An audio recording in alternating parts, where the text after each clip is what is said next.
안녕하십니까. 2월 9일 목요일 오전 11시를 막 넘겼습니다. 이재명 대표가 내일 10일 11시에 중앙지검에 출두하는 것으로 예정되어 있습니다.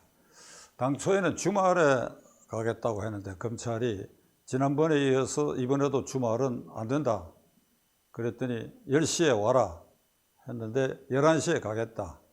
왜 11시냐? 아침에 당무를 봐야 된다. 그러니 11시에 가겠다. 이제 날짜 선택도 이재명 대표 마음대로 하는 모습이 보여지고 있습니다. 어저께는 그 국회 본회의장에서 민주당 의원과 한동훈 법무부 장관 사이에 제2금수완박법의 발의를 두고 논쟁하는 일이 벌어졌습니다. 제2차례, 두 번째의 금수완박법은 뭔가 하면 첫 번째 금수완박법은 여러분이 잘 아시는 것처럼 검찰의 주요 수사 기능을 봉쇄해버린 것이고, 이번에는 모든 사건에 있어서 그 사건의 담당 검사 신상 정보를 공개하라. 신상 정보 공개하라 그러면 주소, 사무실, 개인 전화번호까지 다 포함되겠죠. 사진. 첫째로 신상 정보를 공개하라. 둘째로 수사를 받는 피의자, 피고발인 등이 그 검사가 형평을 잃거나 불법한 수사를 할 위험이 있다고 그러면 검사 교체 신청을 할 수 있다. 이건 법관 기피 신청이라는 게 있는데, 검사에 대해서도 이 부당한 수사를 할 염려가 있을 때는 검사 교체 신청을 해야 된다. 그 다음에 구속영장 실질 심사를 하기 전에 그 심사 대상자인 피의자가 검사가 그 순간까지 취득한 증거를 사전에 공개하고 열람할 권한을 부여해달라. 그 사전 증거 공개. 그 다음으로 검사가 수사 중에 피의사실을 공표할 염려가 있을 때는 법원에 피의사실 공표를 금지하는 신청 제도를 한다. 대강 이런 것이니까 다시 한번 반복하면 담당 검사의 신상일체 공개, 그 다음에 영장실질심사 전에 증거 공개, 그리고 검사 교체, 부당한 수사를 할 염려가 있을 때 검사 교체권, 그 다음에 피의사실 공표를 금지하는 법원의 명령권, 요거를 주로 내용을 담은 이제 검사완박 두 번째 이 발의를 이제 결의한 것 같아요. 그 대책위원회에서. 한동훈 법무장관은 어제 국회에서 이런 얘기를 했습니다. 이건 검사를 완전히 발가벗기려고 하는 것이다. 가령 이런 신상 공개, 증거 공개 다 해버리면 예를 들면, 이건 제가 예를 드는 겁니다. 폭력 사건이나 마약 사건 같은데 이 신상 공개가 되면 그 수사를 못 하게 되지요. 지금 안 알려져서 그렇습니다만은 이 수사기관에 대한 이해 당사자들의 협박, 투서가 가장 많은 데가 경찰이 아니라 검사들입니다. 검사들이 개인적으로 엄청난 특정 사건에 대해서는 협박을 받고 있어요. 아주 위협적인 언사로 협박을 받고 있어요. 편지, 전화 이런 걸로. 그러니까 만약 이것이 공개된다고 한다면 그 주요 사건에 대한 수사는 진행을 못하는 것입니다. 검사 교체하라, 신상 공개한다, 증거 공개한다. 그래서 한동훈 법무장관은 이러시지 말고 차라리 특정인에 대한 검찰 수사를 하지 못하도록 하는 법을 발의하라고 얘기했어요. 이게 이재명 구하기를 위해서 한 것이 누구 눈에도 뻔하지 않습니까? 그러니까 이재명 민주당 대표에 대해서는 예를 들어서 대표직에 있는 한 또는 국회의원직을 갖고 있는 한 그에 관한 일체의 범죄 수사는 검찰이 할 수 없다. 가령 이런 특별법을 만들어라. 그런 취지로 법무장관이 맞받아쳤는데 저는 전적으로 동감합니다. 어느 신문이 이재명 대표의 지시로 이 두 번째 금수완박법을 발의한다고 했더니 그 신문을 상대로 지금 소송을 제기한다는 겁니다. 우리는 이재명 대표 지시를 받은 일이 없다. 우리는 독자적이고 독립적이고 중립적으로 검찰 수사 행태에 대한 대책위에서 이런 법안을 만들 필요가 있다고 판단하여 하는 일이다. 거기 왜 이재명 대표를 끌어들이냐. 여러분 우습지 않습니까? 그래, 이재명 대표 지시 안 했다고 합시다. 그럼 이런 것을 발의를 지금 획책한다고 저는 얘기할 수밖에 없어요. 발의를 획책한다 그러면 또 민주당 의원들이 발끈할지 모르겠는데 그 누구를 위해서 이 발의를 획책하는 것입니까? 그 이재명 대표지요. 이재명 대표 구학입니다. 이심전심으로 통했겠지요, 최소한도로.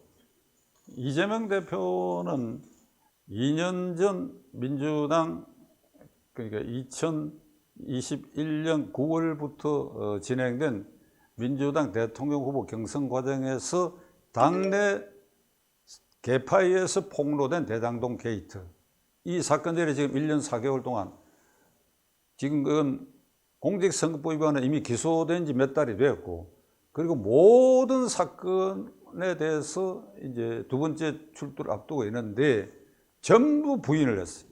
모른다, 관련 없다, 그 사람 모른다, 그 사람 모른다 해가지고 스스로 목숨 끊은 사람이 벌써 4명으로 지금 늘어나 있지 않습니까? 모른다, 모르세. 이 일련의 이런 행동은 이게 피의자로서는 증거인멸을 획책하는 행동이라고 제가 지난번에 말씀드렸습니다. 모른다. 모른다고 하니까 당사자들과의 이 교감을 통해서 자기가 모른다는 쪽으로 증거를 인멸한다 이런 뜻입니다. 이번에는 대북 송금 사건과 관련해가지고 김성태 쌍방울 회장이 이재명 경기도지사를 북한이 초청하도록 북한이 요구한 500만 달러를 흥정을 해가 300만 달러를 마카오 등지에서 60명의 쌍방울 임직원을 동원해가 환치기로 돈을 바꿔가지고 북한에 전달했다 하는 이 정황 모든 것이 드러났고 그렇게 한 데는 2018년 10월 이후에 경기도 평화부지사 이름 자체가 평화부지사입니다. 저도 이번에 처음 알았는데 행정부지사 뭐 정무담당 부지사는 있는 것 같은데 평화부지사 일부로 휴전선에 인접한 강원도와 경기도니까 강원도 최문순 지사는 북한하고 교류가 아주 원활하게 이루어진 것으로 알려져 있는데 여기는 이게 이제 후발주자가 되니까 그러한 공직의 직책도 평화부지사라는 이름으로 국회의원을 한 번 한 경험이 있는 이화영 씨를 임명을 해가지고 그 이화영 씨가 2018년 10월에 기자회견을 통해가지고 우리는 이재명 지사의 방북을 위해서 이렇게 노력을 하고 있고 그리고 그 뒤에 경기도가 주관한 북한 측의 인사들이 와서 무슨 교류회담도 하고 그렇게 했습니다. 이 사실을 이재명 지사도 전부 인정한 바가 있습니다. 그 뒤에 쌍방울을 동원해가지고 지금 말씀드린 300만 불 송금 사건까지 이르렀는데 만일 코로나 팬데믹이 발생 안 했으면 이재명 지사는 평양을 방문하도록 이게 계획이 다 돼 있는 것입니다. 그런데 이 점에 대해서 그는 신작 소설이다. 신작 소설이 금살이 새로운 소설을 다시 썼는데 이게 아마 안 팔릴 것이다. 기자들 앞에 그렇게 얘기했어요. 그러니까 어디까지가 소설이고 말하자면 어디까지가 이게 픽션, 어디까지가 허구고 어디까지가 진실이냐 이 구분도 하지 않아요. 대북 북한 방문을 열망했느냐 안 했느냐 한 데 대해서도 소설에 대해서는 얘기하지 않겠다. 이거 딱 잡아떼고 말았습니다. 북한은 우리가 기억하기로 2000년 6월 12일부터 14일까지 김대중 대통령이 이 방북 일정을 발표를 했는데 6월 12일 전날 북한이 갑자기 방북을 연기한다. 그래서 당시 청와대 대변인이 기술적인 문제 때문에 연기됐다. 근데 사실은 그 내막이 4억 5천만 불 송금을 하기로 했는데 이 송금 받는 쪽에 착오가 있어가지고 그 송금이 안 된 것처럼 되기 때문에 북한이 일단 제동을 걸었다가 그날 오후에 그걸 확인하고 나서 6월 13일부터 15일로 변경이 됐습니다.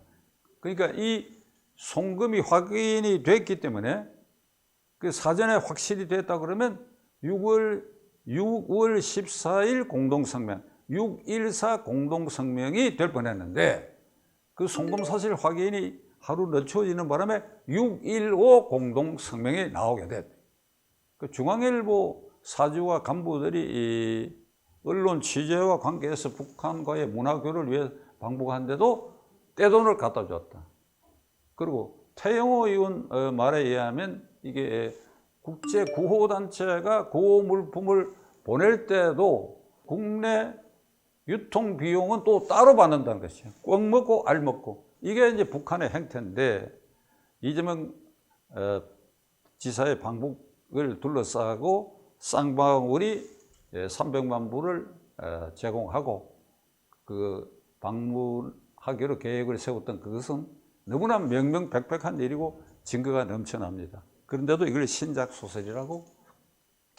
이 아침에 이 카메라 앞에서 시청자 여러분들에게 이런 이재명 대표와 관련된 이런저런 얘기를 이렇게 하다 보니까 제가 이 괜한 넋두리를 하고 있는 거 아니냐, 이런 걸 굳이 이런 유튜브를 통해서 이게 뭐 제 의견이라 그러고 꼭 발표를 해야 되느냐. 이재명 현직 의원이고 제1야당, 우리 헌정사의 가장 강력한 과반수 이상을 확보하고 있는 제1야당의 대표 이재명. 그러니까 검찰 수사 선상에 오른 사람으로서의 신분 지위가 이처럼 강고한 것은 두 번째지요. 그런데 역시 뭐 야당 대표보다는 대통령이니까 대통령 두 사람이 수사 선상에 오르는 일도 있고, 그리고 또 두 명이 더 있었지요. 전두환, 노태우, 이명박, 박근혜. 그러나 그 레벨을 빼고는 야당 대표로 국정 운영에 있어서 결정적 영향을 미치는 강자인 이재명 대표가 자기에게 몰려있는 10여 가지의 비사실에 대해서 처음부터 끝까지 모르쇠로 일관하고 있고, 검찰을 비아냥거리고 신작 소설을 쓴다 그러고, 윤석열 검사 독재 정권이라 그러고, 대통령도 부정해버리고. 그러니까 이런 행태를 보이면서 이제는 자기를 향한 수사에 대해서 수사검사 교체, 명단 공개, 증거 공개까지 나아가는 이런 사태에 대해서 일반 국민들이 이걸 어떻게 받아들여야 되는가. 이건 분명히 사법질서의 근간을 부정하고 무너뜨리고 있는 것이, 그 이재명과 같은 강자가 이런 것이 드러나갖고 이런 행태를 보이는데, 가장 격분하고 있는 사람이 시청자 여러분들 누구일 거라고 짐작하십니까? 이 사태에 대해서 저런 이재명이 발화하고 날뛰는데도 검찰이 구속도 못하고 지금 당장, 그리고 국회가 열리면 영장 청구해도 또 체포동의안 부결될 가능성도 있고, 그런데 자가 어찌되건 간에 모든 것을 피해갈 수 있는 구멍구멍을 만들어 놔놓고 매일같이 그 사람에 관한 이런 엄청난 뉴스가 쏟아지는데도 저 하나를 어떻게 잡지 못해가지고, 여기에 가장 분노하는 사람이 누구일 것인가. 열흘 전에 제가 말씀드린 바가 있습니다. 지금 전국에 47개 교도소에 3만 7천 명이 기결수 또는 미결수로 현재 구금 상태에 있습니다. 그러니까 매일 구속되고 석방되고 이런 게 있으니까 평균 3만 7천 명이 그 안에 갇혀 있는데, 국사범과 흉악범을 제외하고 대부분은 먹고 살기 위해서 절도를 했거나 또는 뭐 회사를 경영하다가 부도가 났거나 그래서 사기로 몰리거나 대개 이런 것들입니다.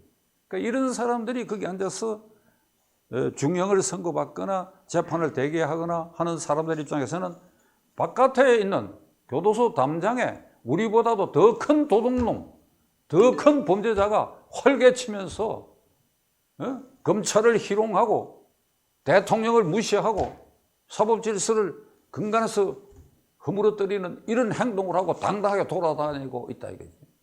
그러니까 교도소 안이 오히려 덜 나쁜 사람들이 있고 바깥에 더 나쁜 놈들이 있지 않느냐, 이런 생각들을 할 것 같습니까? 안 할 것 같습니까? 최근에는 제가 변호사 일로 구치소에 접견을 가거나 하는 일이 거의 없습니다만은 저희 후배 변호사들한테 일부러 제가 점검을 해봅니다. 자주 가는 변호사들한테 그거 분위기가 어떠냐 물어봤더니 그 사람들은 그 안에 갇혀 있는 걸 대단히 억울하게 생각한다는 것이죠. 우리는 이게 말이지, 우리는 쫄병 수준이다. 이게 사령관 수준의 대가리가 이런 범법 행위를 하고도 저렇게 뻣뻣하게 날뛸 수 있는 이런 대한민국의 사법 체계라고 한다면 이건 누구나 너무 억울하지 않느냐. 이런 비명이 제 귀에는 지금 들리고 있습니다. 오늘 결론은 내일 이재명 피의자에 대해서 검찰은 대장동 게이트에 지난번에 물어보지 못한 거 아마 그 부분 조사에 백현동, 새로운 백현동 게이트에 대해서도 아마 조사를 할 모양인데 검찰이 결단하십시오. 시간을 너무 늦추지 마십시오. 이런 사람은 격리시켜야 됩니다. 빨리 격리시켜야 됩니다. 그것이 국가사법정의를 회복하는 길이라고 저는 굳게 믿고 있습니다. 지켜보겠습니다.